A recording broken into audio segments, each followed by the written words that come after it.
आपण सगळेच ना एका अशा गोष्टीकडे साफ दुर्लक्ष करतो जी आपल्या अस्तित्वाचा, आपल्या ओळखीचा मूळ पाया आहे.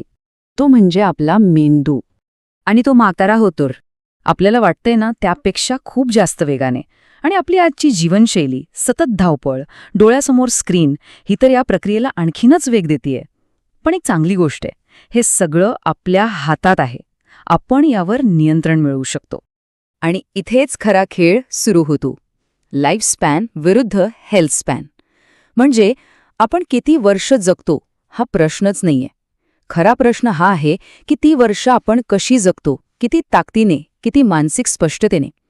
आपलं ध्येय फक्त 100 गाठणं नसावं, तर प्रत्येक वर्ष, अगदी प्रत्येक क्षण उच्च कार्यक्षमतेने आणि आनंदाने जगता आला पाहिजे. आणि हे विचार कोणाचे आहेत माहितीये? Doctor G.S. कुलकर्णी. हे वयाच्या 93व्या वर्षीसुद्धा सक्रियपणे शस्त्रक्रिया करतात. विचार करा, त्यांचं आयुष्य, त्यांच्या सवयी हेच आपल्या आजच्या विश्लेषणाचा मूळ आधार आहेत.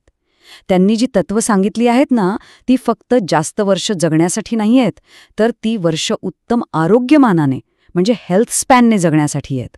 चला तर मग पहिल्या तत्वाकडे वळूया, आणि ते आहे हालचाल. आता बघा, आपण व्यायामाकडे कसं पाहतो? फक्त शारीरिक तंदुरुस्ती, बरोबर? पण त्याचा खरा आणि सगळ्यात मोठा परिणाम होतो तो आपल्या मेंदूवर. आणि आपला मेंदूच तर आपल्या सगळ्या कार्यक्षमतेचा पाया आहे. आजकाल बऱ्याच जणांना, विशेषतः तरुणांना काय वाटतं की रोज 1 तास जिममध्ये घाम गाळला की झालं सगळं. शरीर तर बनतंच, पण मेंदूचं काय? आपल्या ब्रेनसाठी खरंच एवढं पुरेसं आहे का? उत्तर आहे, अजिबात नाही. डॉक्टर कुलकर्णी इथेच एक खूप महत्त्वाची गोष्ट सांगतात. ते म्हणतात, आपला पोट हा आपला दुसरा मेंदू आहे. यालाच विज्ञान गट ब्रेन ॲक्सेस म्हणतो. सोप्या भाषेत सांगायचं तर आपल्या पोटाचं म्हणजे आतड्यांचं आरोग्य आणि आपला आहार याचा थेट परिणाम आपल्या भावनांवर, आपल्या विचारांवर आणि पर्यायाने आपल्या मेंदूच्या आरोग्यावर होतो. आणि म्हणूनच डॉक्टर कुलकर्णींनी हा 4 भागांचा एक जबरदस्त प्रोटोकॉल दिलाय. पहिलं, एरोबिक्स. याने मेंदूला मिळणारा ऑक्सिजन आणि रक्तपुरवठा वाढतो. दुसरं, स्ट्रेंथ ट्रेनिंग. हे आपले सांधे आणि स्नायू मजबूत ठेवतं. तिसरं, सूर्यनमस्कार. हा तर शरीर आणि मन दोन्हीला जोडणारा एक परिपूर्ण व्यायाम आहे. आणि चौथं, योग आणि प्राणायाम, जे तणाव कमी करून मेंदूला शांत ठेवायला मदत करतात. म्हणजे बघा, हा फक्त शारीरिक नाही तर संपूर्ण ब्रेन फ्युलिंग प्रोटोकॉल आहे. ठीक आहे, आता पुढचा मुद्दा, झोप. आपण झोपेला काय समजतो? फक्त आराम, बरोबर?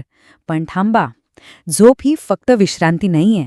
ती आपल्या मेंदूसाठी एक अत्यंत आवश्यक अशी देखभाल प्रक्रिया आहे. खरं तर ते आपल्या सर्वात शक्तिशाली पण तितकंच दुर्लक्षित शस्त्र आहे.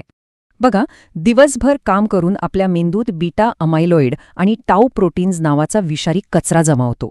आणि जेव्हा आपण गाढ झोपतो ना, तेव्हा आपला मेंदू हा सगळा कचरा अक्षरशः बाहेर फेकून देतो. अगदी जसं रात्रीच्या वेळी शहरातले रस्ते साफ होतात ना, तशीच आपल्या मेंदूची ही डीप क्लिनिंग रात्री झोपेतच होते. आणि ही स्वच्छता अल्झायमरसारख्या गंभीर आजारांना दूर ठेवते. आणि ह्या डीप क्लिनिंगसाठी किती वेळ लागतो? किमान 8 तास. हो, 8 तास. हे काय तडजोड करण्यासारखं नाहीये. कमी झोप घेऊन मिरवणारी जी हसल कल्चरची मानसिकता आहे ना, ती आपल्या मेंदूच्या भविष्यासाठी खूपच घातक आहे. त्यामुळे हा प्रश्न स्वतःला विचारायलाच हवा की आजची टू डू लिस्ट पूर्ण करण्याच्या नादात आपण उद्याच्या मेंदूचा बळी तर देत नाहीये ना. आता येतो तिसरा आणि सगळ्यात महत्त्वाचा नियम, use it or lose it. म्हणजे वापरा नाहीतर गमवा. बघा, आपले स्नायू आणि आपला मेंदू हे 2च अवयव असे आहेत की जेवढे वापराल तेवढे ते मजबूत होतात. त्यांना आराम दिला की ते गंजायला लागतात. यामागे सायन्स आहे. त्याला म्हणतात न्यूरोप्लास्टिसिटी. याचा सोपा अर्थ काय? तर आपला मेंदू सतत नवीन गोष्टी शिकून, नवीन जोडण्या तयार करून स्वतःला बदलू शकतो, स्वतःला रिवायर करू शकतो. म्हणजेच वयाच्या 80व्या किंवा 90व्या वर्षीसुद्धा आपला मेंदू एका तरुणासारखं काम करू शकतो. फक्त अट एकच, त्याला सतत आव्हान मिळत राहिलं पाहिजे. याचा सगळ्यात उत्तम उदाहरण म्हणजे आईन्स्टाईन. विज्ञानासोबतच त्यांना व्हायोलिन वाजवण्याचा छंद होता. आणि यामुळे त्यांच्या मेंदूचा एक विशिष्ट भाग, मोटर कॉर्टेक्स, जास्तच मजबूत झाला होता. यातून काय सिद्ध होतं? प्रतिभा ही जन्मापासून नसते, ती घडवावी लागते, सवयींनी, मेहनतीने. आणि गंमत बघा, न्यूरोप्लास्टिसिटीचं हे आजचं विज्ञान आपल्या हजारो वर्ष जुन्या ज्ञानाशी अगदी जुळतं. भगवद्गीतेमध्ये एक श्लोक आहे, योगः कर्मसु कौशलम. याचा अर्थ काय? तर कोणत्याही कामात कुशलता मिळवणं हाच खरा योग आहे, हाच खरा मेंदूचा व्यायाम आहे. तर मग आता स्वतःला एक प्रश्न विचारा, शेवटचं असं कधी झालं की आपण काहीतरी नवीन, काहीतरी मानसिकदृष्ट्या अस्वस्थ करणारं शिकायचा प्रयत्न केला? नवीन भाषा असेल, एखादं वाद्य असेल, काहीही. कारण लक्षात ठेवा, आराम आपल्या मेंदूला गंज लावतो. तर मग या सगळ्या चर्चेनंतर आता सगळ्यात महत्वाचा भाग, प्रत्यक्ष कृती. चला तर एका सोप्या आणि थेट 3 सूत्री आराखड्याकडे वळूया, जो कोणीही सुरू करू शकतो. आजपासूनच सुरू करण्यासाठी 3 सोप्या सवयी. पहिली, शारीरिक आरोग्यासाठी रोज फक्त 10 सूर्यनमस्कार घाला. दुसरी, मानसिक आरोग्यासाठी एक नवीन, थोडं अस्वस्थ करणारं कौशल्य शिकायला सुरुवात करा.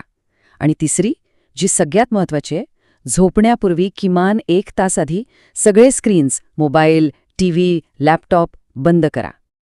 कारण शेवटी एकच गोष्ट लक्षात ठेवायची आहे, आपला मेंदू कधीच स्थिर नसतो. तो एकतर नवीन आव्हानं स्वीकारून वाढत असतो किंवा आरामात राहून क्षीण होत जातो, म्हणजे गंजत जातो. आज आपण जी निवड करू तीच आपलं उद्याचं आरोग्यमान ठरवेल. तर आजची निवड काय असणार? आजच हील विथ सोनालीला सबस्क्राईब करा.